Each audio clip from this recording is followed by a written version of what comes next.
بسم الله الرحمن الرحيم. ألف لام ميم.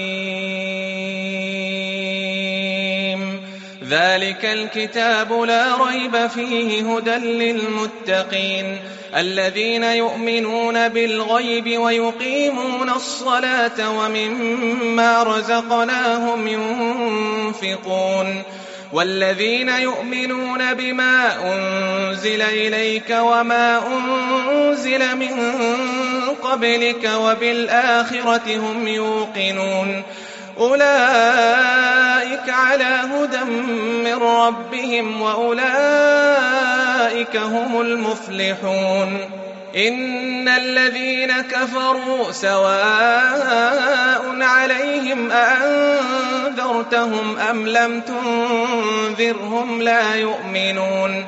ختم الله على قلوبهم وعلى سمعهم وعلى أبصارهم غشاوة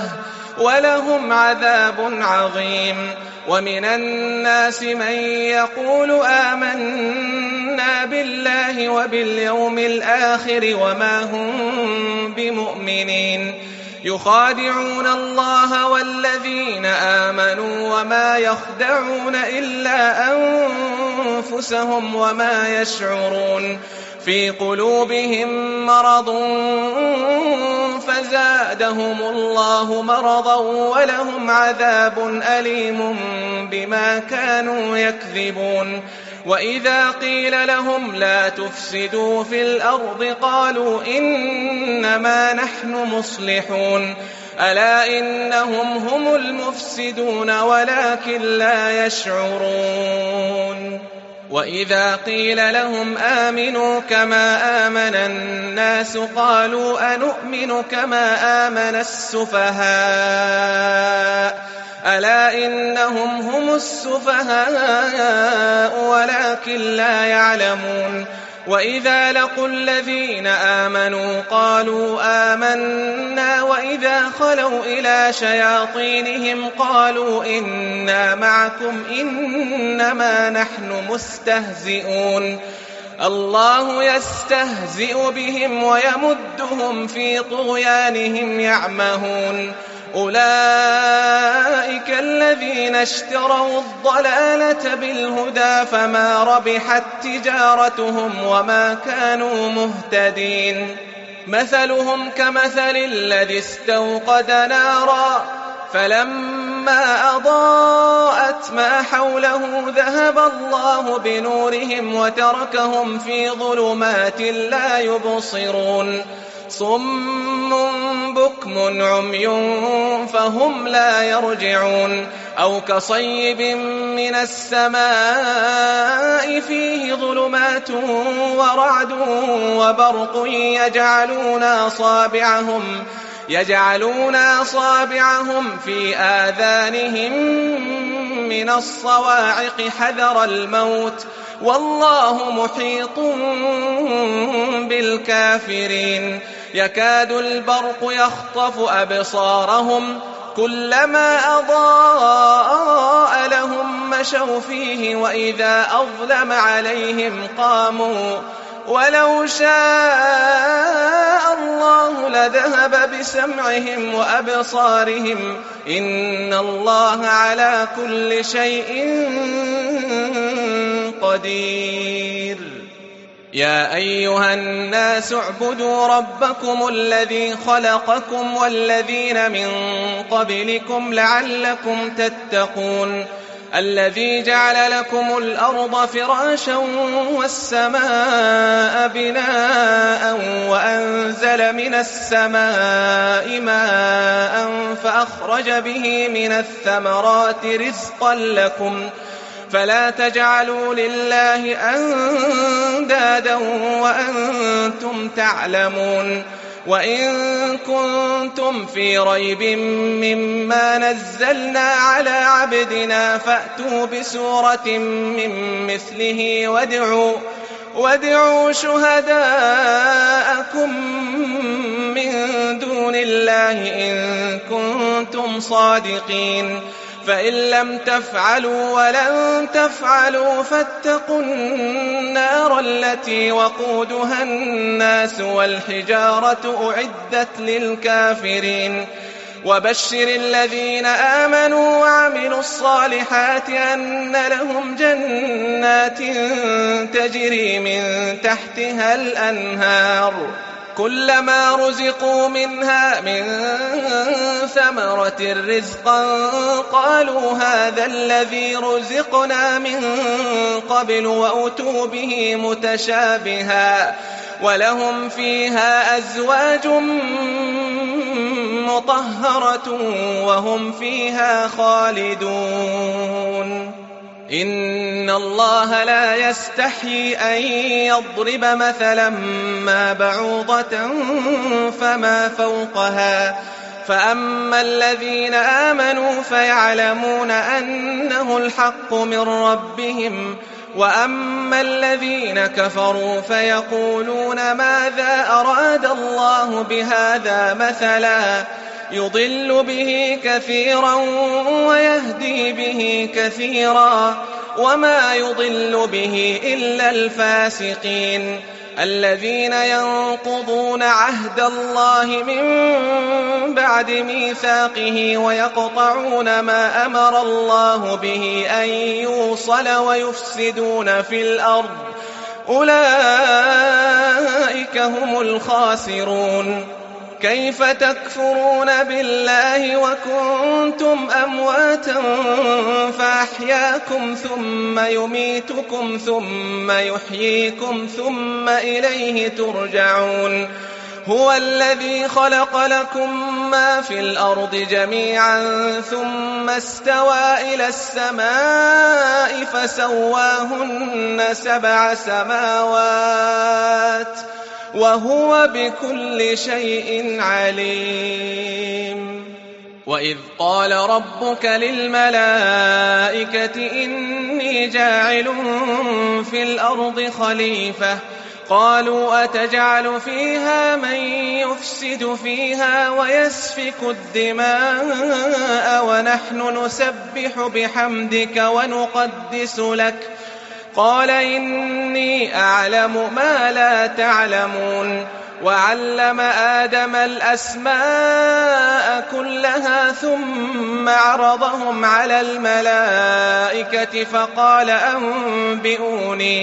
فقال أنبئوني بأسماء هؤلاء إن كنتم صادقين قالوا سبحانك لا علم لنا إلا ما علمتنا إنك أنت العليم الحكيم قال يا آدم أنبئهم بأسمائهم فلما أنبأهم بأسمائهم قال ألم أقل لكم إني أعلم غيب السماوات والأرض وأعلم ما تبدون وما كنتم تكتمون وإذ قلنا للملائكة اسجدوا لآدم فسجدوا إلا إبليس أبى واستكبر وكان من الكافرين وقلنا يا آدم اسكن أنت وزوجك الجنة وكلا منها رغدا حيث شئتما ولا تقربا هذه الشجرة فتكونا من الظالمين فأزلهما الشيطان عنها فأخرجهما مما كانا فيه وقلنا اهبطوا بعضكم لبعض عدو ولكم في الأرض مستقر ومتاع إلى حين فتلقى آدم من ربه كلمات فتاب عليه إنه هو التواب الرحيم قلنا اهبطوا منها جميعا فإما يأتينكم مني هدى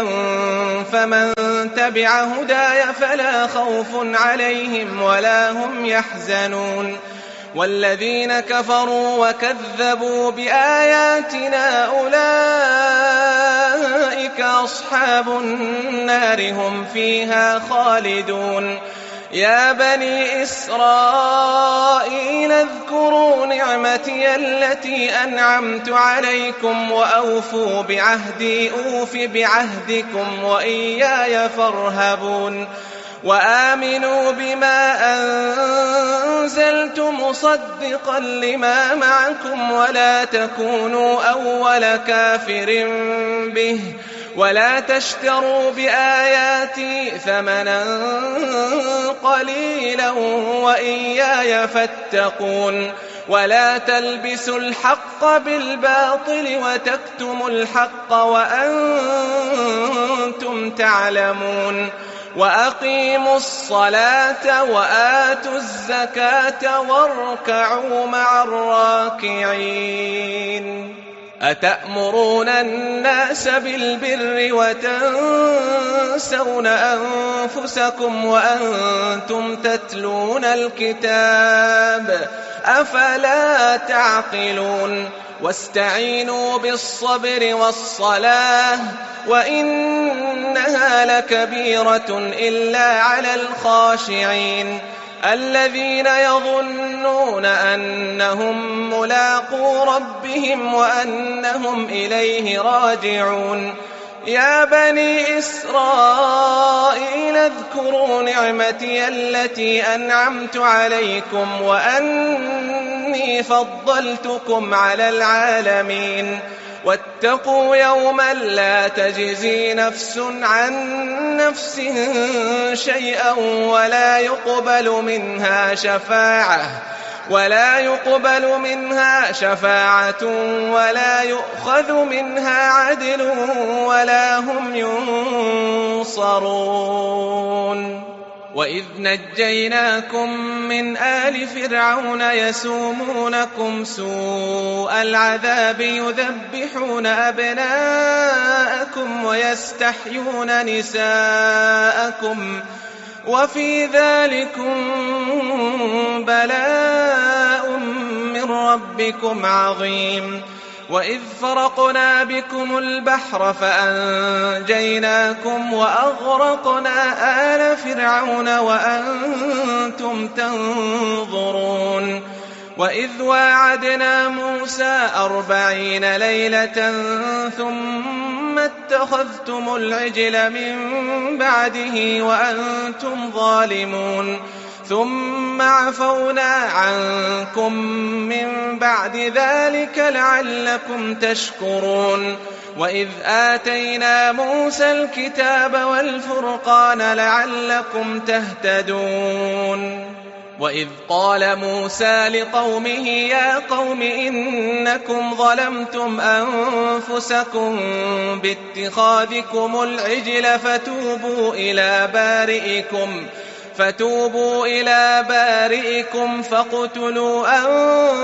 أنفسكم ذلكم خير لكم عند بارئكم فتاب عليكم إنه هو التواب الرحيم وإذ قلتم يا موسى لن نؤمن لك حتى نرى الله جهرة فأخذتكم الصاعقة وأنتم تنظرون ثم بعثناكم من بعد موتكم لعلكم تشكرون وظللنا عليكم الغمام وأنزلنا عليكم المن والسلوى كلوا من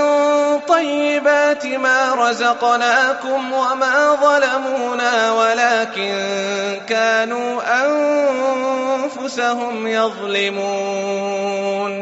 وإذ قلنا ادخلوا هذه القرية فكلوا منها حيث شئتم رغدا وادخلوا الباب سجدا وقولوا حطة نغفر لكم خطاياكم وسنزيد المحسنين فبدل الذين ظلموا قولا غير الذي قيل لهم فأنزلنا على الذين ظلموا رجزا من السماء بما كانوا يفسقون وإذ استسقى موسى لقومه فقلنا اضرب بعصاك الحجر فانفجرت منه 12 عينا قد علم كل أناس مشربهم كلوا واشربوا من رزق الله ولا تعثوا في الأرض مفسدين وإذ قلتم يا موسى لن نصبر على طعام واحد فادع لنا ربك يخرج لنا مما تنبت الأرض من بقلها وقثائها وفومها وعدسها وبصلها قال تستبدلون الذي هو أدنى بالذي هو خير اهبطوا مصرا فإن لكم ما سألتم وضربت عليهم الذلة والمسكنة وباءوا بغضب من الله ذلك بأنهم كانوا يكفرون بآيات الله ويقتلون النبيين بغير الحق ذلك بما عصوا وكانوا يعتدون إن الذين آمنوا والذين هادوا والنصارى والصابئين من آمن بالله واليوم الآخر وعمل صالحا فلهم أجرهم عند ربهم ولا خوف عليهم ولا هم يحزنون وإذ أخذنا ميثاقكم ورفعنا فوقكم الطور خذوا ما آتيناكم بقوة واذكروا ما فيه لعلكم تتقون ثم توليتم من بعد ذلك فلولا فضل الله عليكم ورحمته لكنتم من الخاسرين ولقد علمتم الذين اعتدوا منكم في السبت فقلنا لهم كونوا قردة خاسئين فجعلناها نكالا لما بين يديها وما خلفها وموعظة للمتقين وإذ قال موسى لقومه إن الله يأمركم أن تذبحوا بقرة قالوا أتتخذنا هزوا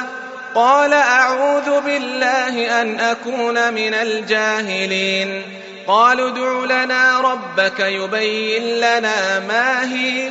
قال إنه يقول إنها بقرة لا فارض ولا بكر عوان بين ذلك فافعلوا ما تؤمرون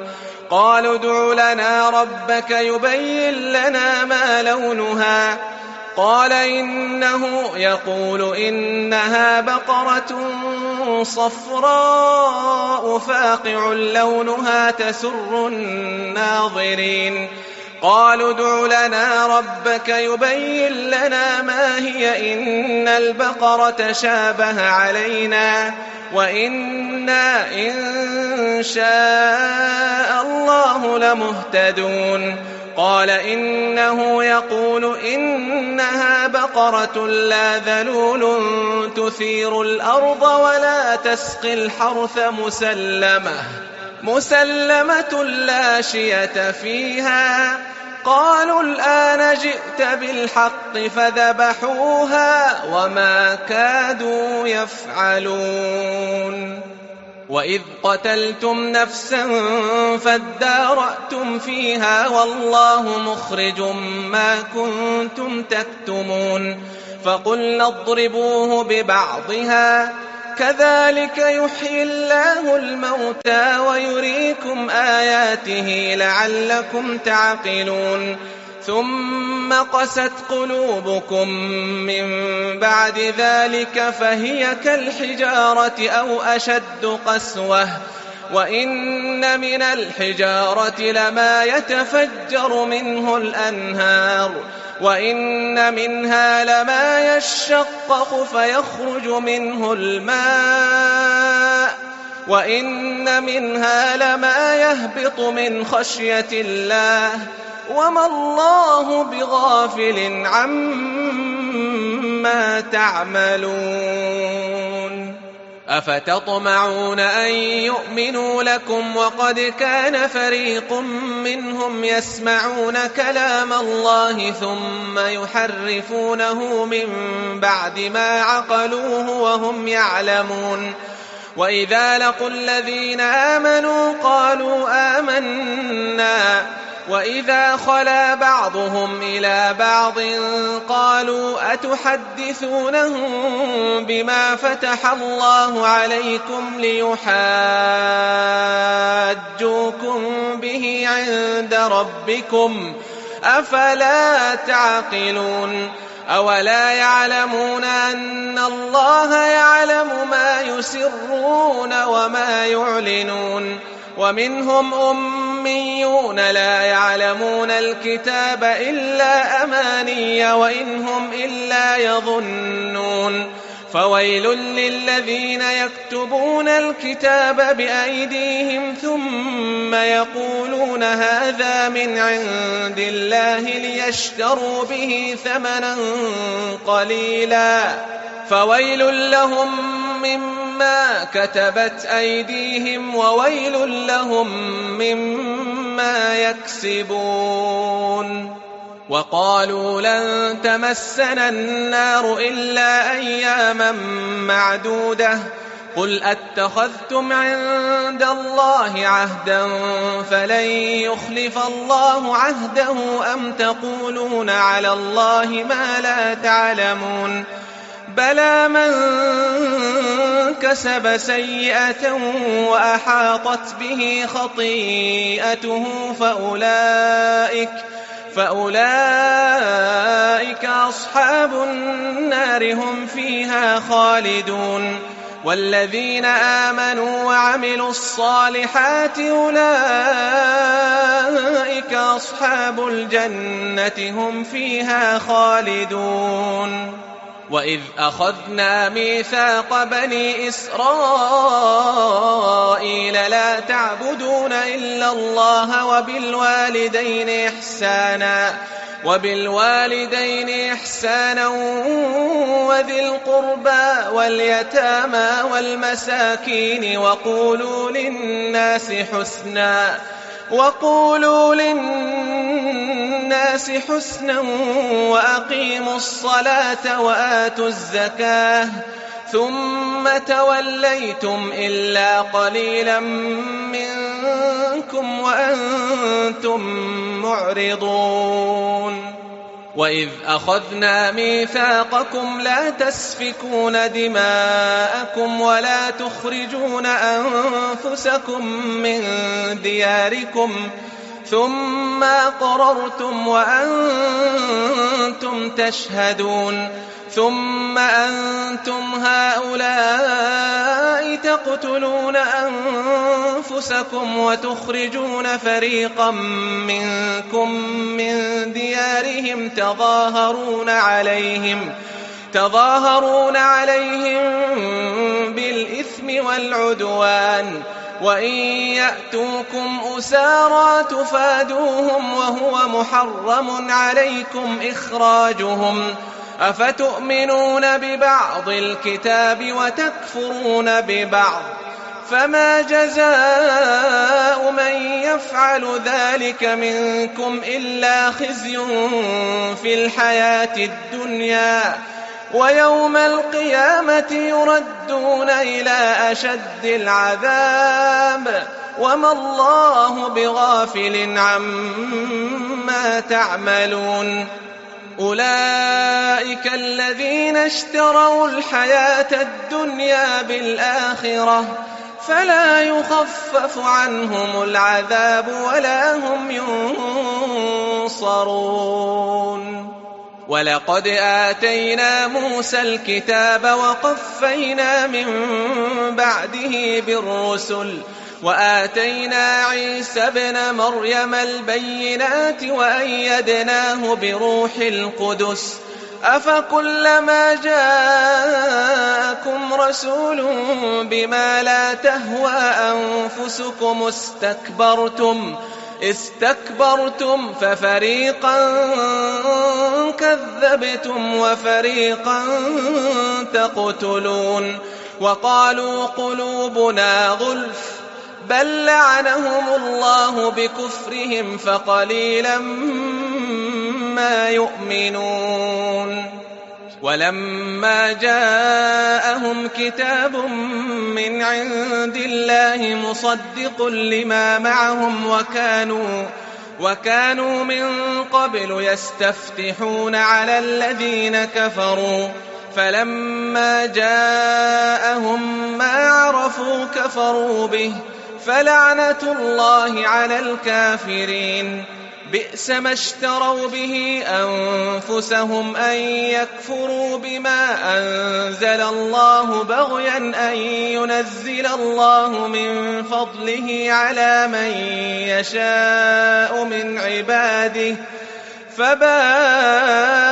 بغضب على غضب وللكافرين عذاب مهين وإذا قيل لهم آمنوا بما أنزل الله قالوا نؤمن بما أنزل علينا ويكفرون بما وراءه وهو الحق مصدقا لما معهم قل فلم تقتلون أنبياء الله من قبل إن كنتم مؤمنين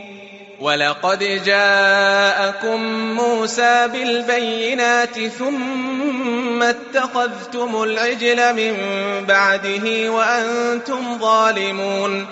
وإذ أخذنا ميثاقكم ورفعنا فوقكم الطور خذوا ما آتيناكم بقوة واسمعوا قالوا سمعنا وعصينا وأشربوا في قلوبهم العجل بكفرهم قل بئس ما يأمركم به إيمانكم إن كنتم مؤمنين قل إن كانت لكم الدار الآخرة عند الله خالصة من دون الناس فتمنوا الموت إن كنتم صادقين ولن يتمنوه أبدا بما قدمت أيديهم والله عليم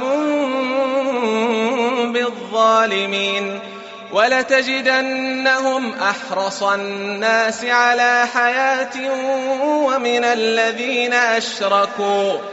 يود أحدهم لو يعمر 1000 سنة وما هو بمزحزحه من العذاب أن يعمر والله بصير بما يعملون قل من كان عدوا لجبريل فإنه نزله على قلبك بإذن الله مصدقا لما بين يديه وهدى وبشرى للمؤمنين من كان عدوا لله وملائكته ورسله وجبريل وميكال فإن الله عدو للكافرين ولقد أنزلنا إليك آيات بينات وما يكفر بها إلا الفاسقون أوكلما عاهدوا عهدا نبذه فريق منهم بل أكثرهم لا يؤمنون ولما جاءهم رسول من عند الله مصدق لما معهم نبذ فريق من الذين أوتوا الكتاب كتاب الله وراء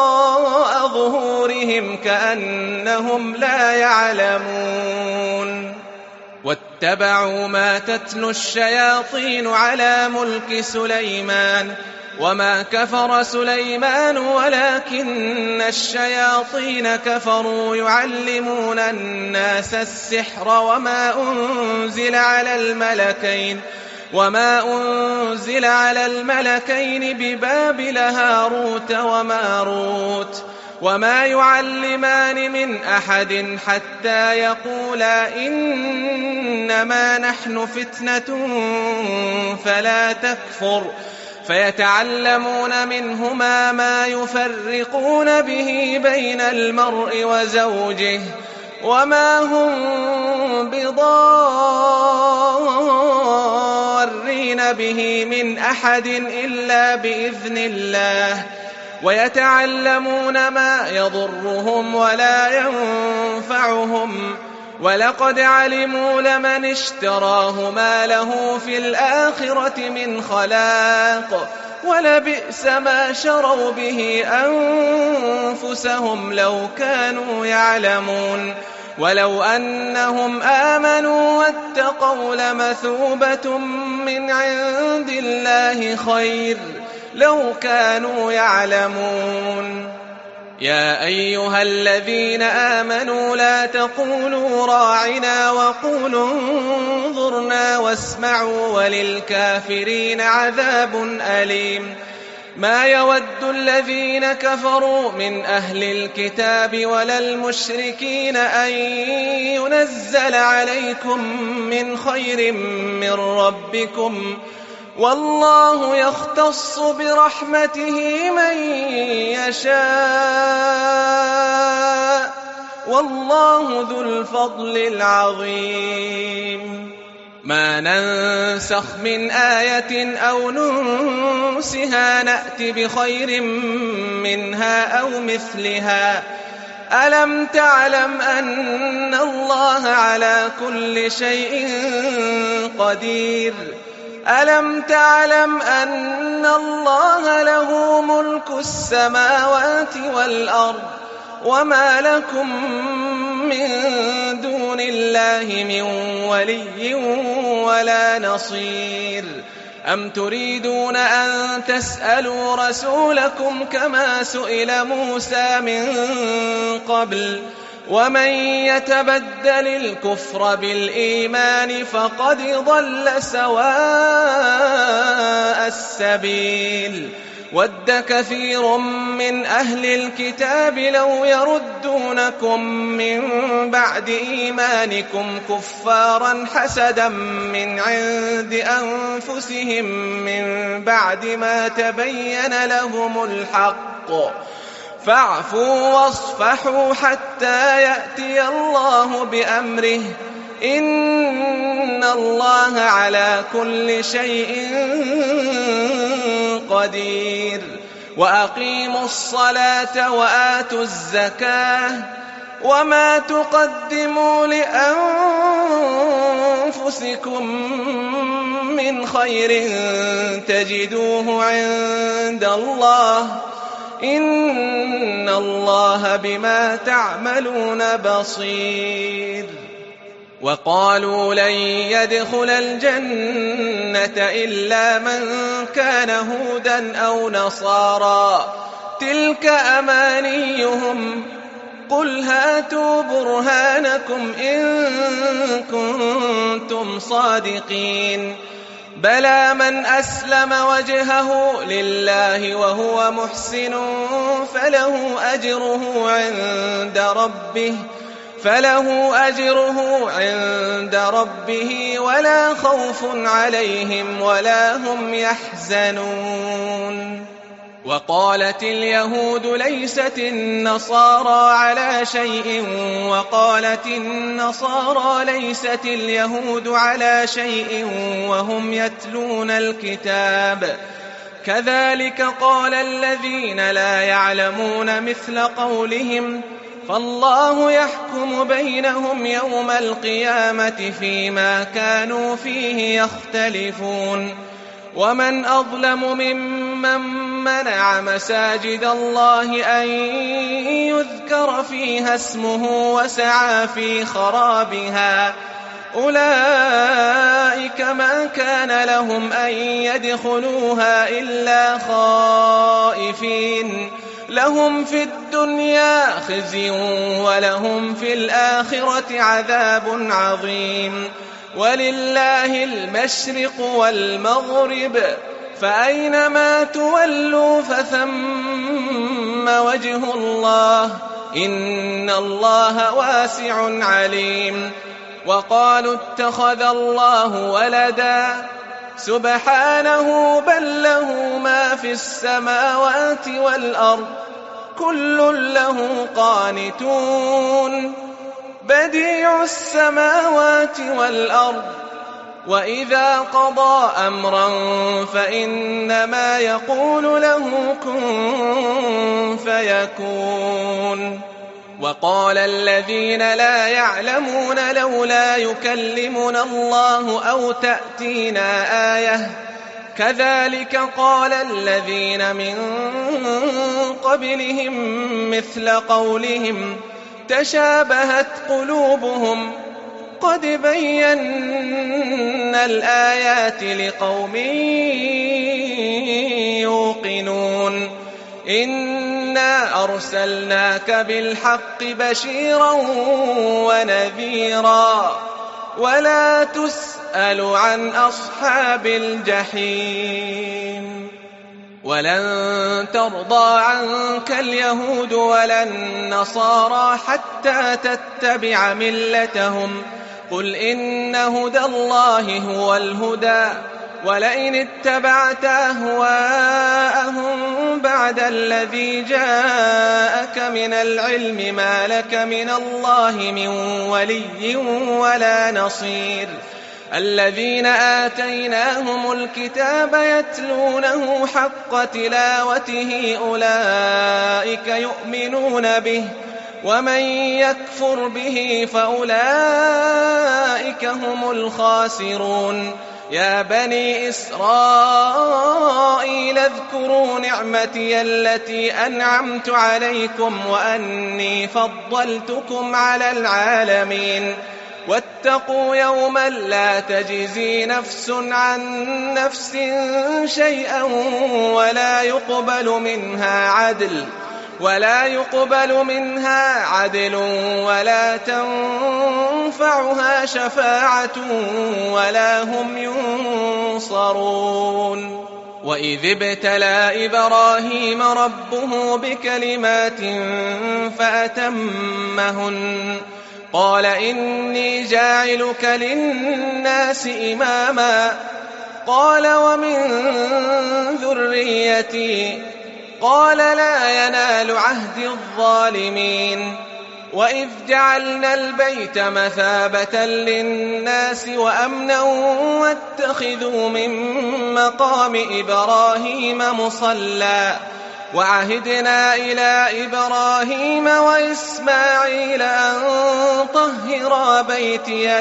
للطائفين والعاكفين والركع السجود وإذ قال إبراهيم رب اجعل هذا بلدا آمنا وارزق أهله من الثمرات من آمن منهم بالله واليوم الآخر قال ومن كفر فأمتعه قليلا ثم أضطره إلى عذاب النار وبئس المصير وإذ يرفع إبراهيم القواعد من البيت وإسماعيل ربنا تقبل منا إنك أنت السميع العليم ربنا وجعلنا مسلمين لك ومن ذريتنا أمة مسلمة لك وأرنا مناسكنا وتب علينا إنك أنت التواب الرحيم ربنا وابعث فيهم رسولا منهم يتلو عليهم آياتك ويعلمهم الكتاب والحكمة ويزكيهم إنك أنت العزيز الحكيم ومن يرغب عن ملة إبراهيم إلا من سفه نفسه ولقد اصطفيناه في الدنيا وإنه في الآخرة لمن الصالحين إذ قال له ربه أسلم قال أسلمت لرب العالمين ووصى بها إبراهيم بنيه ويعقوب يا بني إن الله اصطفى لكم الدين فلا تموتن إلا وأنتم مسلمون أم كنتم شهداء إذ حضر يعقوب الموت إذ قال لبنيه ما تعبدون من بعدي قالوا نعبد إلهك وإله آبائك إبراهيم وإسماعيل وإسحاق إلها واحدا ونحن له مسلمون تلك أمة قد خلت لها ما كسبت ولكم ما كسبتم ولا تسألون عما كانوا يعملون وقالوا كونوا هودا أو نصارى تهتدوا قل بل ملة إبراهيم حنيفا وما كان من المشركين قولوا آمنا بالله وما أنزل إلينا وما أنزل إلى إبراهيم وإسماعيل وإسحاق ويعقوب والأسباط وما أوتي موسى وعيسى وما أوتي النبيون من ربهم لا نفرق بين أحد منهم ونحن له مسلمون فإن آمنوا بمثل ما آمنتم به فقد اهتدوا وإن تولوا فإنما هم في شقاق فسيكفيكهم الله وهو السميع العليم صبغة الله ومن أحسن من الله صبغة ونحن له عابدون قل أتحاجوننا في الله وهو ربنا وربكم ولنا أعمالنا ولكم أعمالكم ونحن له مخلصون أم تقولون إن إبراهيم وإسماعيل وإسحاق ويعقوب والأسباط كانوا هودا أو نصارى قل أأنتم أعلم أم الله ومن أظلم ممن كتم شهادة عنده من الله وما الله بغافل عما تعملون تلك أمة قد خلت لها ما كسبت ولكم ما كسبتم ولا تسألون عما كانوا يعملون سيقول السفهاء من الناس ما ولاهم عن قبلتهم التي كانوا عليها قل لله المشرق والمغرب يهدي من يشاء إلى صراط مستقيم وكذلك جعلناكم أمة وسطا لتكونوا شهداء على الناس ويكون الرسول عليكم شهيدا وما جعلنا القبلة التي كنت عليها إلا لنعلم من يتبع الرسول ممن ينقلب على عقبيه وإن كانت لكبيرة إلا على الذين هدى الله وما كان الله ليضيع إيمانكم إن الله بالناس لرؤوف رحيم قد نرى تقلب وجهك في السماء فلنولينك قبلة ترضاها فول وجهك شطر المسجد الحرام وحيث ما كنتم فولوا وجوهكم شطره وإن الذين أوتوا الكتاب ليعلمون أنه الحق من ربهم وما الله بغافل عما يعملون ولئن أتيت الذين أوتوا الكتاب بكل آية ما تبعوا قبلتك وما أنت بتابع قبلتهم وما بعضهم بتابع قبلة بعض ولئن اتبعت أهواءهم من بعد ما جاءك من العلم إنك إذا لمن الظالمين الذين آتيناهم الكتاب يعرفونه كما يعرفون أبناءهم وإن فريقا منهم ليكتمون الحق وهم يعلمون الحق من ربك فلا تكونن من الممترين ولكل وجهة هو موليها فاستبقوا الخيرات أينما تكونوا يأت بكم الله جميعا إن الله على كل شيء قدير ومن حيث خرجت فول وجهك شطر المسجد الحرام وإنه للحق من ربك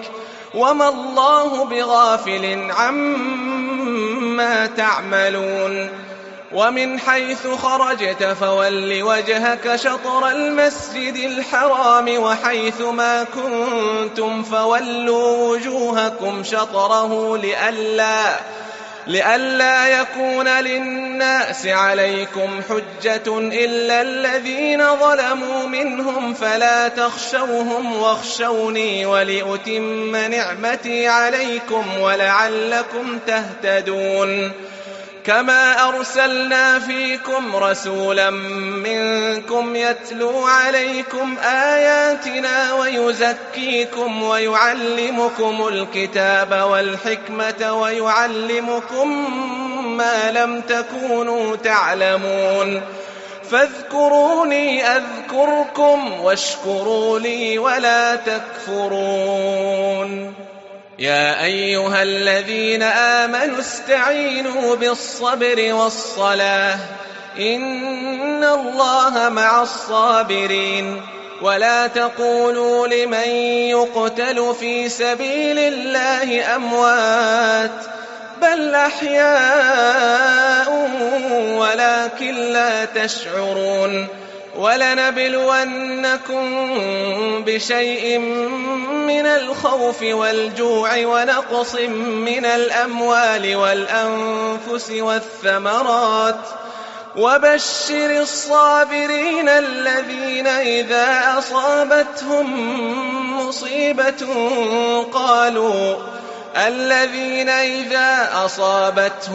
مصيبة قالوا إنا لله وإنا إليه راجعون أولئك عليهم صلوات من ربهم ورحمة وأولئك هم المهتدون إن الصفا والمروة من شعائر الله فمن حج البيت واعتمر فلا جناح عليه أن يطوف بهما ومن تطوع خيرا فإن الله شاكر عليم إن الذين يكتمون ما أنزلنا من البينات والهدى من بعد ما بيناه للناس في الكتاب أولئك يلعنهم الله ويلعنهم اللاعنون إلا الذين تابوا وأصلحوا وبينوا فأولئك أتوب عليهم وأنا التواب الرحيم. إن الذين كفروا وماتوا وهم كفار أولئك عليهم لعنة الله والملائكة والناس أجمعين خالدين فيها لا يخفف عنهم العذاب ولا هم ينظرون. وإلهكم إله واحد لا إله إلا هو الرحمن الرحيم. إن في خلق السماوات والأرض واختلاف الليل والنهار والفلك التي تجري في البحر بما ينفع الناس وما أنزل الله من السماء من ماء فأحيا به الأرض بعد موتها وبث فيها من كل دابة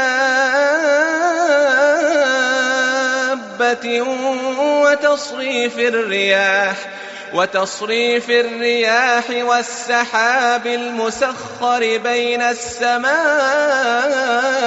والأرض لآيات لقوم يعقلون. ومن الناس من يتخذ من دون الله أندادا يحبونهم كحب الله والذين آمنوا أشد حبا لله ولو يرى الذين ظلموا إذ يرون العذاب أن القوة لله جميعا وأن الله شديد العذاب. إذ تبرأ الذين اتبعوا من الذين اتبعوا ورأوا العذاب وتقطعت بهم الأسباب. وقال الذين اتبعوا لو أن لنا كرة فنتبرأ منهم كما تبرأوا منا كذلك يريهم الله أعمالهم حسرات عليهم وما هم بخارجين من النار. يا أيها الناس كلوا مما في الأرض حلالا طيبا ولا تتبعوا خطوات الشيطان إنه لكم عدو مبين. إنما يأمركم بالسوء والفحشاء وأن تقولوا على الله ما لا تعلمون. وإذا قيل لهم اتبعوا ما أنزل الله قالوا بل نتبع ما ألفينا عليه آباءنا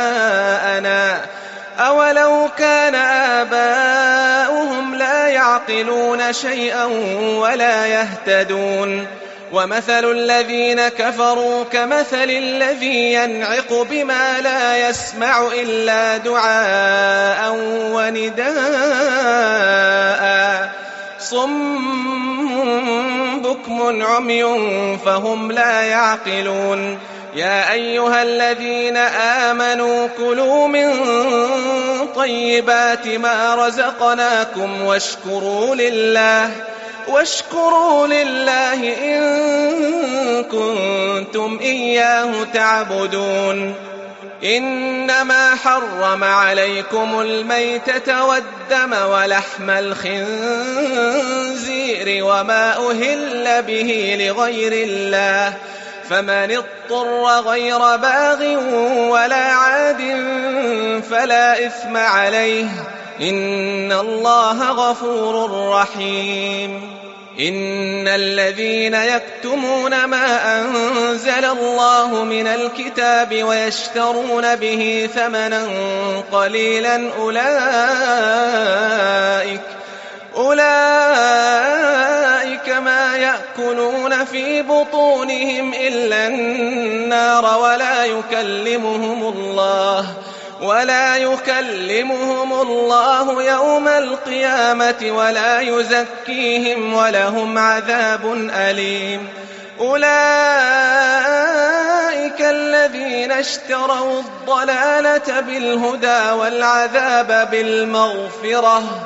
فما أصبرهم على النار. ذلك بأن الله نزل الكتاب بالحق وإن الذين اختلفوا في الكتاب لفي شقاق بعيد.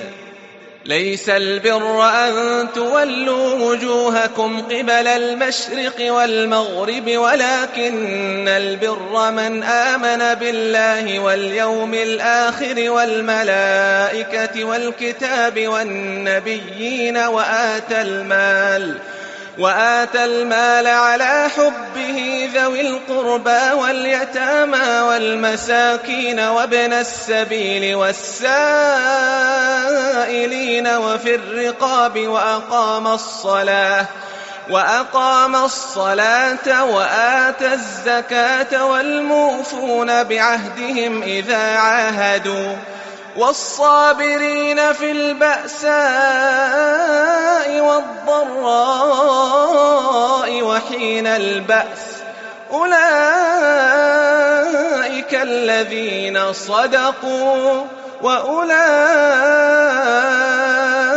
هم المتقون. يا أيها الذين آمنوا كتب عليكم القصاص في القتلى الحر بالحر والعبد بالعبد والأنثى بالأنثى فمن عفي له من أخيه شيء فاتباع بالمعروف وأداء إليه بإحسان ذلك تخفيف من ربكم ورحمة فمن اعتدى بعد ذلك فله عذاب أليم. ولكم في القصاص حياة يا أولي الألباب لعلكم تتقون. كتب عليكم إذا حضر أحدكم الموت إن ترك خيرا الوصية للوالدين والأقربين بالمعروف حقا على المتقين. فمن بدله بعدما سمعه فإنما إثمه على الذين يبدلونه إن الله سميع عليم. فمن خاف من موص جنفا أو إثما فأصلح بينهم فلا إثم عليه إن الله غفور رحيم.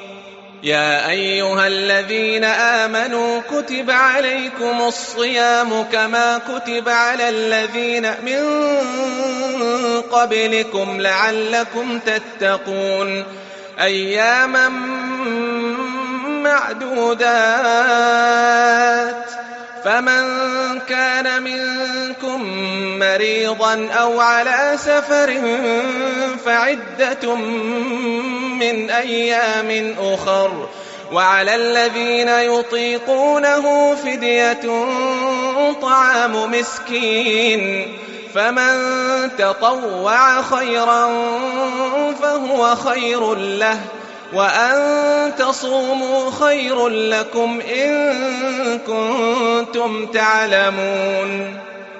شهر رمضان الذي أنزل فيه القرآن هدى للناس وبينات من الهدى والفرقان فمن شهد منكم الشهر فليصمه ومن كان مريضا أو على سفر فعدة من أيام أخر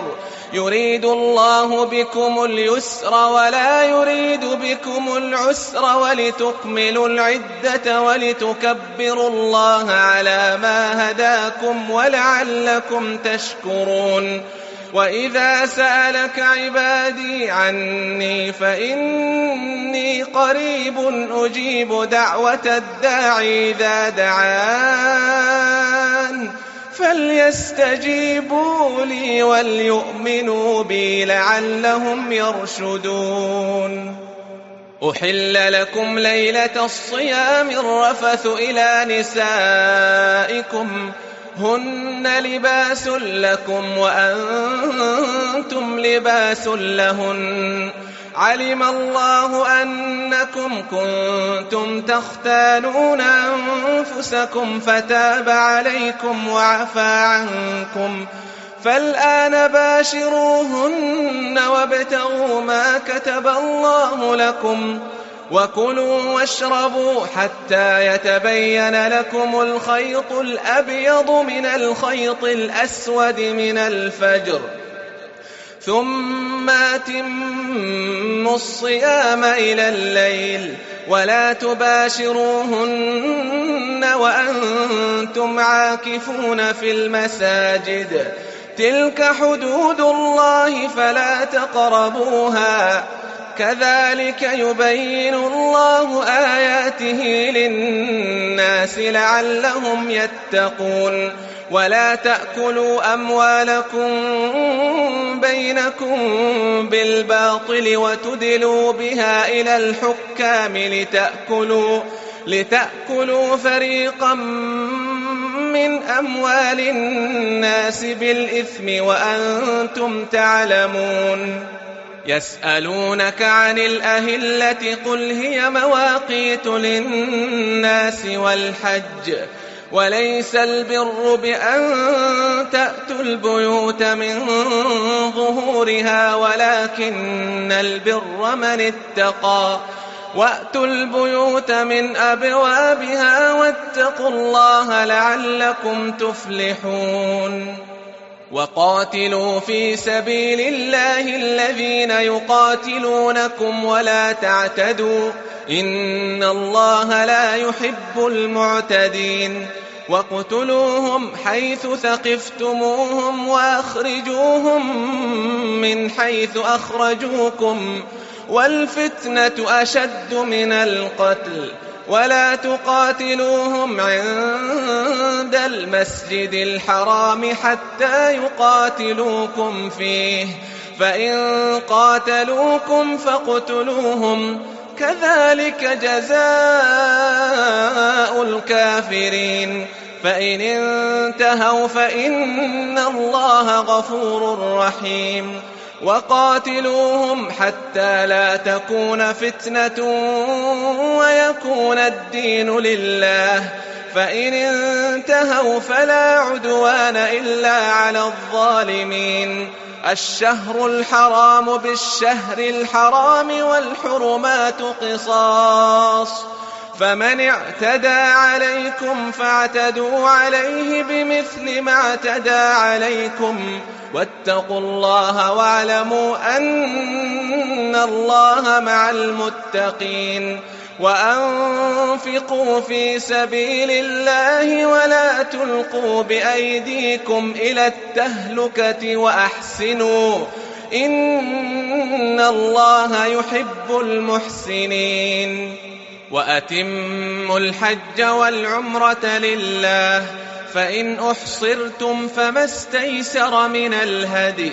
ولا تحلقوا رؤوسكم حتى يبلغ الهدي محله فمن كان منكم مريضا أو به أذى من رأسه ففدية من صيام أو صدقة أو نسك فإذا أمنتم فمن تمتع بالعمرة إلى الحج فما استيسر من الهدي فمن لم يجد فصيام 3 أيام في الحج و7 إذا رجعتم تلك 10 كاملة ذلك لمن لم يكن أهله حاضر المسجد الحرام واتقوا الله واعلموا أن الله شديد العقاب. الحج أشهر معلومات فمن فرض فيهن الحج فلا رفث ولا فسوق ولا جدال في الحج وما تفعلوا من خير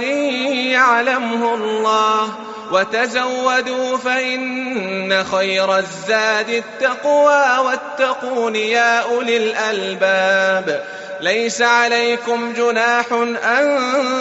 تبتغوا فضلا من ربكم فإذا أفضتم من عرفات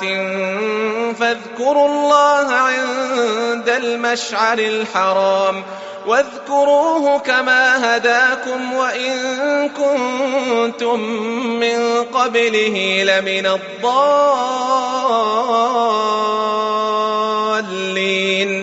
ثم أفيضوا من حيث أفاض الناس واستغفروا الله إن الله غفور رحيم فإذا قضيتم مناسككم فاذكروا الله كذكركم آباءكم أو أشد ذكرا فمن الناس من يقول ربنا آتنا في الدنيا وما له في الآخرة من خلاق ومنهم من يقول ربنا آتنا في الدنيا حسنة وفي الآخرة حسنة وقنا عذاب النار أولئك لهم نصيب مما كسبوا والله سريع الحساب واذكروا الله في أيام معدودات فمن تعجل في يومين فلا إثم عليه ومن تأخر فلا إثم عليه لمن اتقى واتقوا الله واعلموا أنكم إليه تحشرون ومن الناس من يعجبك قوله في الحياة الدنيا ويشهد الله على ما في قلبه وهو ألد الخصام وإذا تولى سعى في الأرض ليفسد فيها ويهلك الحرث والنسل والله لا يحب الفساد وإذا قيل له اتق الله أخذته العزة بالإثم فحسبه جهنم ولبئس المهاد ومن الناس من يشري نفسه ابتغاء مرضات الله والله رؤوف بالعباد يا أيها الذين آمنوا ادخلوا في السلم كافة ولا تتبعوا خطوات الشيطان إنه لكم عدو مبين فإن زللتم من بعد ما جاءتكم البينات فاعلموا أن الله عزيز حكيم هل ينظرون إلا أن يأتيهم الله في ظلل من الغمام والملائكة وقضي الأمر وإلى الله ترجع الأمور سل بني إسرائيل كم آتيناهم من آية بينة ومن يبدل نعمة الله من بعد ما جاءته فإن الله شديد العقاب زين للذين كفروا الحياة الدنيا ويسخرون من الذين آمنوا والذين اتقوا فوقهم يوم القيامة والله يرزق من يشاء بغير حساب كان الناس أمة واحدة فبعث الله النبيين مبشرين ومنذرين وأنزل معهم الكتاب بالحق ليحكم بين الناس فيما اختلفوا فيه وما اختلف فيه إلا الذين أوتوه من بعد ما جاءتهم البينات بغيا بينهم فهدى الله الذين آمنوا لما اختلفوا فيه من الحق بإذنه والله يهدي من يشاء إلى صراط مستقيم. أم حسبتم أن تدخلوا الجنة ولما يأتكم مثل الذين خلوا من قبلكم مستهم البأساء والضراء وزلزلوا حتى يقول الرسول والذين آمنوا معه متى نصر الله ألا إن نصر الله قريب. يسألونك ماذا ينفقون قل ما أنفقتم من خير فللوالدين والأقربين واليتامى والمساكين وابن السبيل وما تفعلوا من خير فإن الله به عليم. كتب عليكم القتال وهو كره لكم وعسى أن تكرهوا شيئا وهو خير لكم وعسى أن تحبوا شيئا وهو شر لكم والله يعلم وأنتم لا تعلمون. يسألونك عن الشهر الحرام قتال فيه قل قتال فيه كبير وصد عن سبيل الله وكفر به والمسجد الحرام وإخراج أهله منه أكبر عند الله والفتنة أكبر من القتل ولا يزالون يقاتلونكم حتى يردوكم عن دينكم إن استطاعوا ومن يرتدد منكم عن دينه فيمت وهو كافر فأولئك حبطت أعمالهم في الدنيا والآخرة وأولئك أصحاب النار هم فيها خالدون. إن الذين آمنوا والذين هاجروا وجاهدوا في سبيل الله أولئك يرجون رحمة الله والله غفور رحيم. يسألونك عن الخمر والميسر قل فيهما إثم كبير ومنافع للناس وإثمهما أكبر من نفعهما ويسألونك ماذا ينفقون قل العفو كذلك يبين الله لكم الآيات لعلكم تتفكرون في الدنيا والآخرة. ويسألونك عن اليتامى قل إصلاح لهم خير وإن تخالطوهم فإخوانكم والله يعلم المفسد من المصلح ولو شاء الله لأعنتكم إن الله عزيز حكيم. ولا تنكحوا المشركات حتى يؤمن ولأمة مؤمنة خير من مشركة ولو أعجبتكم ولا تنكحوا المشركين حتى يؤمنوا ولعبد مؤمن خير من مشرك ولو أعجبكم أولئك يدعون إلى النار والله يدعو إلى الجنة والمغفرة بإذنه ويبين آياته للناس لعلهم يتذكرون. ويسألونك عن المحيض قل هو أذى فاعتزلوا النساء في المحيض ولا تقربوهن حتى يطهرن فإذا تطهرن فأتوهن من حيث أمركم الله إن الله يحب التوابين ويحب المتطهرين نساؤكم حرث لكم فأتوا حرثكم أنى شئتم وقدموا لأنفسكم واتقوا الله واعلموا أنكم ملاقوه وبشر المؤمنين ولا تجعلوا الله عرضة لأيمانكم أن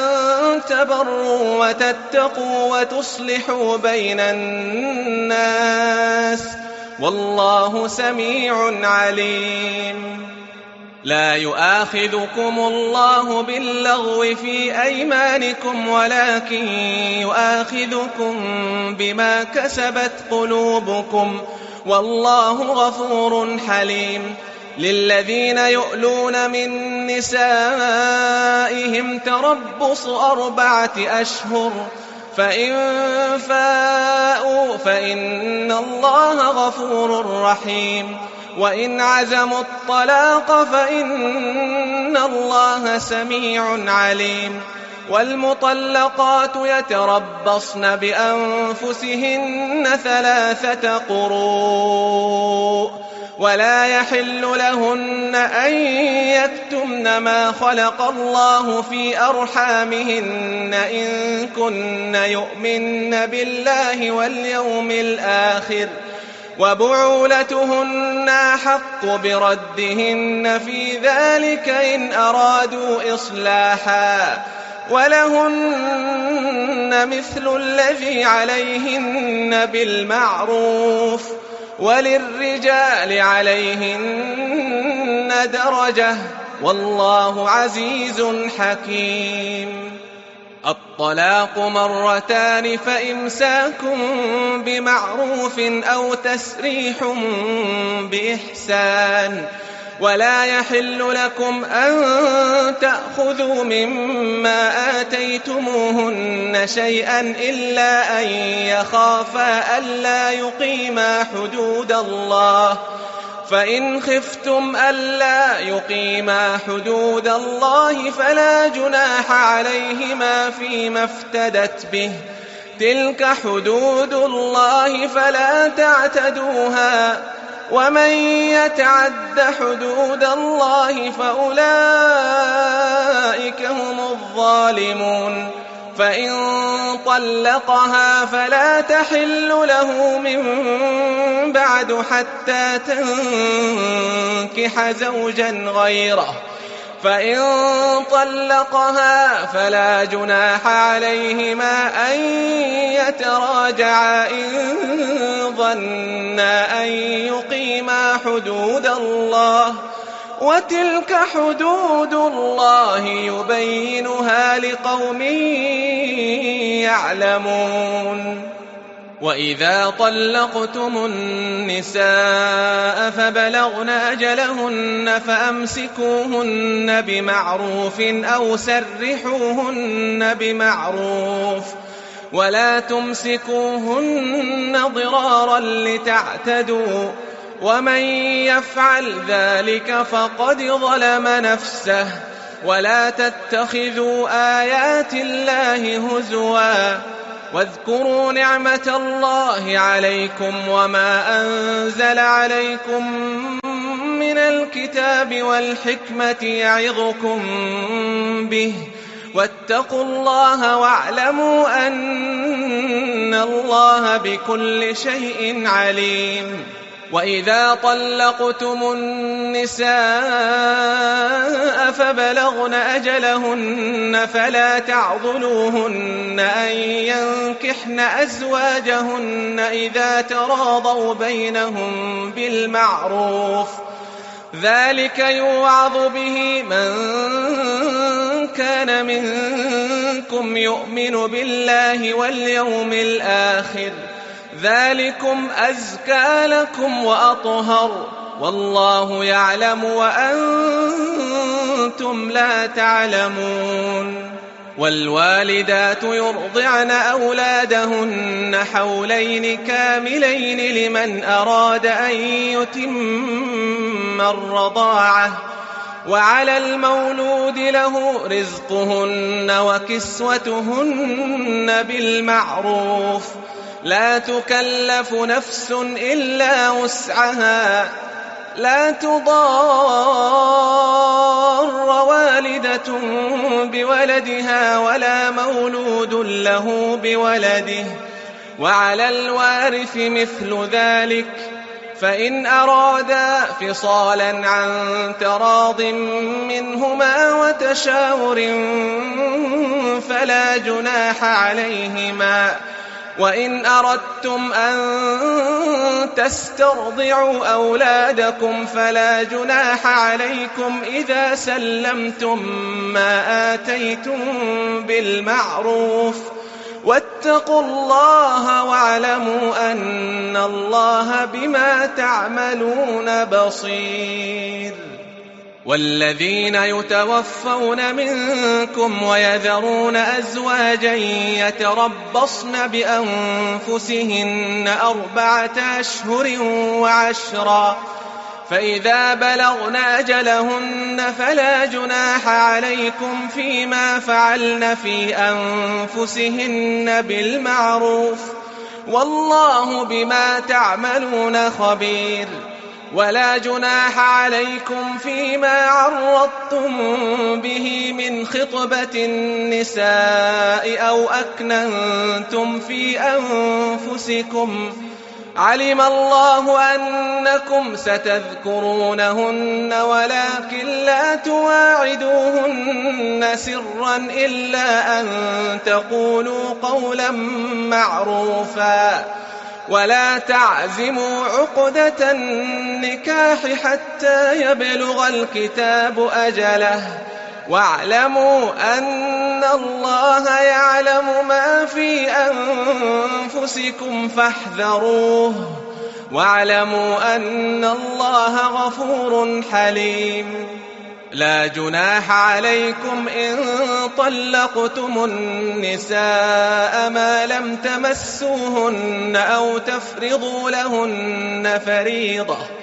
ومتعوهن على الموسع قدره وعلى المقتر قدره متاعا بالمعروف، حقا على المحسنين. وإن طلقتموهن من قبل أن تمسوهن وقد فرضتم لهن فريضة فنصف ما فرضتم إلا أن يعفون أو يعفو الذي بيده عقدة النكاح، وأن تعفوا أقرب للتقوى،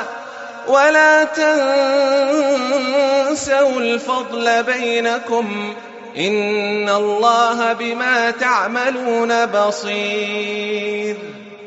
حافظوا على الصلوات والصلاة الوسطى وقوموا لله قانتين، فإن خفتم فرجالا أو ركبانا،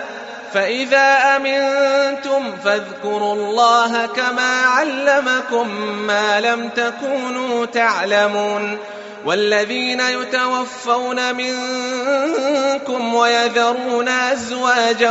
وصية لأزواجهم متاعا إلى الحول غير إخراج، فإن خرجن فلا جناح عليكم فيما فعلن في أنفسهن من معروف، والله عزيز حكيم. وللمطلقات متاع بالمعروف حقا على المتقين، كذلك يبين الله لكم آياته لعلكم تعقلون. ألم تر إلى الذين خرجوا من ديارهم وهم ألوف حذر الموت فقال لهم الله موتوا ثم أحياهم، إن الله لذو فضل على الناس ولكن أكثر الناس لا يشكرون وقاتلوا في سبيل الله واعلموا أن الله سميع عليم من ذا الذي يقرض الله قرضا حسنا فيضاعفه له أضعافا كثيرة والله يقبض ويبسط وإليه ترجعون ألم تر إلى الملأ من بني إسرائيل من بعد موسى إذ قالوا لنبي له مبعث لنا ملكا نقاتل في سبيل الله قال هل عسيتم إن كتب عليكم القتال ألا تقاتلوا قالوا وما لنا ألا نقاتل في سبيل الله وقد أخرجنا من ديارنا وأبنائنا فلما كتب عليهم القتال تولوا إلا قليلا منهم والله عليم بالظالمين وقال لهم نبيهم إن الله قد بعث لكم طالوت ملكا قالوا أنى يكون له الملك علينا ونحن أحق بالملك منه ولم يؤت سعة من المال قال إن الله اصطفاه عليكم وزاده بسطة في العلم والجسم والله يؤتي ملكه من يشاء والله واسع عليم وقال لهم نبيهم إن آية ملكه أن يأتيكم التابوت فيه سكينة من ربكم وبقية مما ترك آل موسى وآل هارون تحمله الملائكة إن في ذلك لآية لكم إن كنتم مؤمنين فلما فصل طالوت بالجنود قال إن الله مبتليكم بنهر فمن شرب منه فليس مني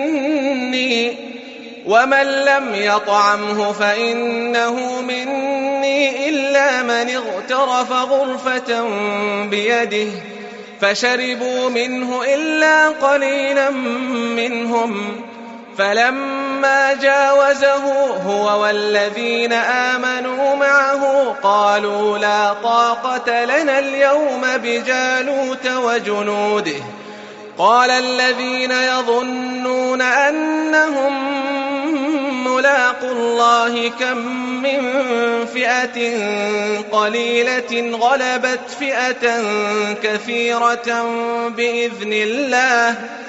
والله مع الصابرين ولما برزوا لجالوت وجنوده قالوا ربنا أفرغ علينا صبرا وثبت أقدامنا وانصرنا على القوم الكافرين فهزموهم بإذن الله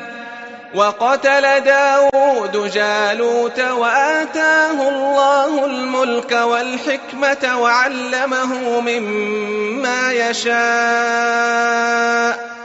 ولولا دفع الله الناس بعضهم ببعض لفسدت الأرض ولكن الله ذو فضل على العالمين تلك آيات الله نتلوها عليك بالحق وإنك لمن المرسلين تلك الرسل فضلنا بعضهم على بعض منهم من كلم الله ورفع بعضهم درجات وآتينا عيسى ابن مريم البينات وأيدناه بروح القدس ولو شاء الله ما اقتتل الذين من بعدهم من بعد بعد ما جاءتهم البينات ولكن اختلفوا فمنهم من آمن ومنهم من كفر ولو شاء الله ما اقتتلوا ولكن الله يفعل ما يريد. يا أيها الذين آمنوا أنفقوا مما رزقناكم من قبل أن يأتي يوم لا بيع فيه ولا خلة ولا شفاعة والكافرون هم الظالمون. الله لا إله إلا هو الحي القيوم لا تأخذه سنة ولا نوم له ما في السماوات وما في الأرض من ذا الذي يشفع عنده إلا بإذنه يعلم ما بين أيديهم وما خلفهم ولا يحيطون بشيء من علمه إلا بما شاء وسع كرسيه السماوات والأرض ولا يؤوده حفظهما وهو العلي العظيم. لا إكراه في الدين قد تبين الرشد من الغي فمن يكفر بالطاغوت ويؤمن بالله فقد استمسك بالعروة الوثقى لا انفصام لها والله سميع عليم. الله ولي الذين آمنوا يخرجهم من الظلمات إلى النور والذين كفروا أولياؤهم الطاغوت يخرجونهم من النور إلى الظلمات أولئك أصحاب النار هم فيها خالدون. ألم تر إلى الذي حاج إبراهيم في ربه أن آتاه الله الملك إذ قال إبراهيم ربي الذي يحيي ويميت قال أنا أحيي وأميت قال إبراهيم فإن الله يأتي بالشمس من المشرق فأت بها من المغرب فبهت الذي كفر والله لا يهدي القوم الظالمين. أو كالذي مر على قرية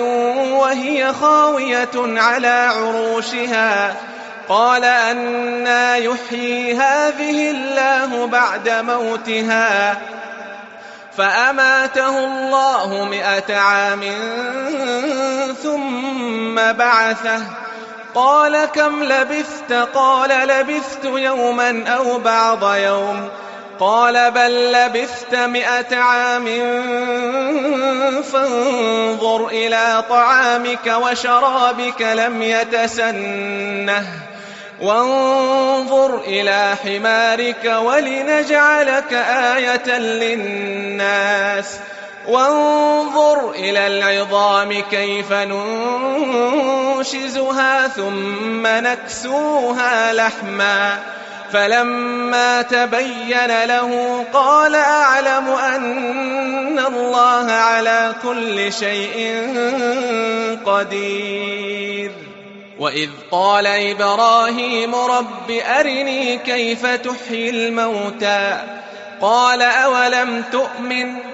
قال بلى ولكن ليطمئن قلبي قال فخذ 4 من الطير فصرهن إليك ثم اجعل على كل جبل منهن جزءا ثم ادعهن يأتينك سعيا واعلم أن الله عزيز حكيم. مثل الذين ينفقون ينفقون أموالهم في سبيل الله كمثل حبة أنبتت 7 سنابل في كل سنبلة 100 حبة والله يضاعف لمن يشاء والله واسع عليم. الذين ينفقون أموالهم في سبيل الله ثم لا يتبعون ما أنفقوا منا ولا أذى لهم أجرهم عند ربهم ولا خوف عليهم ولا هم يحزنون. قول معروف ومغفرة خير من صدقة يتبعها أذى والله غني حليم. يا أيها الذين آمنوا لا تبطلوا صدقاتكم بالمن والأذى كالذي ينفق ماله رئاء الناس ولا يؤمن بالله واليوم الآخر فمثله كمثل صفوان عليه تراب فأصابه وابل فتركه صلدا لا يقدرون على شيء مما كسبوا والله لا يهدي القوم الكافرين. ومثل الذين ينفقون أموالهم ابتغاء مرضات الله وتثبيتا من أنفسهم كمثل جنة بربوة أصابها وابل فآتت أكلها ضعفين فإن لم يصبها وابل فطل والله بما تعملون بصير. أيود أحدكم أن تكون له جنة من نخيل وأعناب تجري من تحتها الأنهار له فيها من كل الثمرات وأصابه الكبر وله ذرية ضعفاء فأصابها إعصار فيه نار فاحترقت كذلك يبين الله لكم الآيات لعلكم تتفكرون. يا أيها الذين آمنوا أنفقوا من طيبات ما كسبتم ومما أخرجنا لكم من الأرض ولا تيمموا الخبيث منه تنفقون ولستم بآخذيه إلا أن تغمضوا فيه واعلموا أن الله غني حميد. الشيطان يعدكم الفقر ويأمركم بالفحشاء والله يعدكم مغفرة منه وفضلا والله واسع عليم. يؤتي الحكمة من يشاء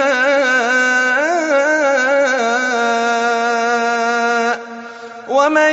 يؤت الحكمة فقد أوتي خيرا كثيرا وما يذكر إلا أولو الألباب. وما أنفقتم من نفقة أو نذرتم من نذر فإن الله يعلمه وما للظالمين من أنصار. إن تبدوا الصدقات فنعما هي وإن تخفوها وتؤتوها الفقراء فهو خير لكم ويكفر عنكم من سيئاتكم والله بما تعملون خبير.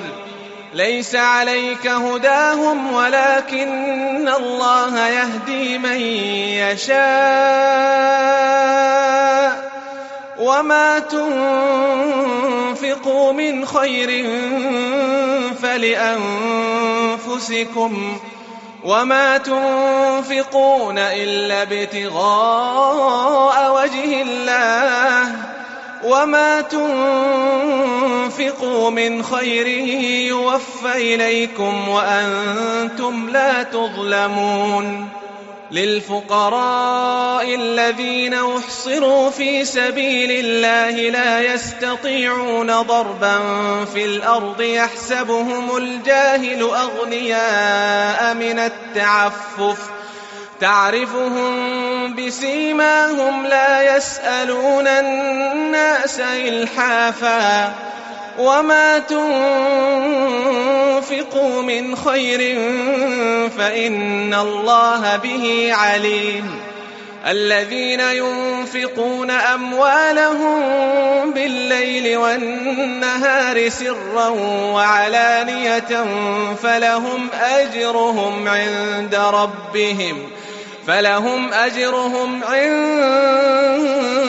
ربهم ولا خوف عليهم ولا هم يحزنون الذين يأكلون الربا لا يقومون إلا كما يقوم الذي يتخبطه الشيطان من المس ذلك بأنهم قالوا إنما البيع مثل الربا وأحل الله البيع وحرم الربا فمن جاءه موعظة من ربه فانتهى فله ما سلف وأمره إلى الله ومن عاد فأولئك أصحاب النار هم فيها خالدون يمحق الله الربا ويربي الصدقات والله لا يحب كل كفار أثيم إن الذين آمنوا وعملوا الصالحات وأقاموا الصلاة وآتوا الزكاة لهم أجرهم عند ربهم ولا خوف عليهم ولا هم يحزنون يا أيها الذين آمنوا اتقوا الله وذروا ما بقي من الربا إن كنتم مؤمنين فإن لم تفعلوا فأذنوا بحرب من الله ورسوله وإن تبتم فلكم رؤوس أموالكم لا تظلمون ولا تظلمون وإن كان ذو عسرة فنظرة إلى ميسرة وأن تصدقوا خير لكم إن كنتم تعلمون واتقوا يوما ترجعون فيه إلى الله ثم توفى كل نفس ما كسبت وهم لا يظلمون يا أيها الذين آمنوا إذا تداينتم بدين إلى أجل مسمى فاكتبوه وليكتب بينكم كاتب بالعدل ولا يأب كاتب أن يكتب كما علمه الله فليكتب وليملل الذي عليه الحق وليتق الله ربه ولا يبخس منه شيئا فإن كان الذي عليه الحق سفيها أو ضعيفا أو لا يستطيع أن يمل هو فليملل وليه بالعدل واستشهدوا شهيدين من رجالكم فإن لم يكونا رجلين فرجل وامرأتان ممن ترضون من الشهداء أن تضل إحداهما فتذكر إحداهما الأخرى ولا يأبى الشهداء إذا ما دعوا ولا تسأموا أن تكتبوه صغيرا أو كبيرا إلى أجله، ذلكم أقسط عند الله وأقوم للشهادة وأدنى ألا ترتابوا إلا أن تكون تجارة حاضرة تديرونها بينكم فليس عليكم جناح ألا تكتبوها، وأشهدوا إذا تبايعتم، ولا يضار كاتب ولا شهيد، وإن تفعلوا فإنه فسوق بكم، واتقوا الله ويعلمكم الله، والله بكل شيء عليم. وإن كنتم على سفر ولم تجدوا كاتبا فرهان مقبوضة، فإن أمن بعضكم بعضا فليؤد الذي اؤتمن أمانته وليتق الله ربه ولا تكتموا الشهادة، ومن يكتمها فإنه آثم قلبه، والله بما تعملون عليم. لله ما في السماوات وما في الأرض، وإن تبدوا ما في أنفسكم أو تخفوه يحاسبكم به الله، فيغفر لمن يشاء ويعذب من يشاء، والله على كل شيء قدير. آمن الرسول بما أنزل إليه من ربه والمؤمنون كل آمن بالله وملائكته وكتبه ورسله لا نفرق بين أحد من رسله، وقالوا سمعنا وأطعنا غفرانك ربنا وإليك المصير. لا يكلف الله نفسا إلا وسعها، لها ما كسبت وعليها ما اكتسبت. ربنا لا تؤاخذنا إن نسينا أو أخطأنا، ربنا ولا تحمل علينا إصرا كما حملته على الذين من قبلنا، ربنا ولا تحملنا ما لا طاقة لنا به، واعف عنا واغفر لنا وارحمنا، أنت مولانا فانصرنا على القوم الكافرين.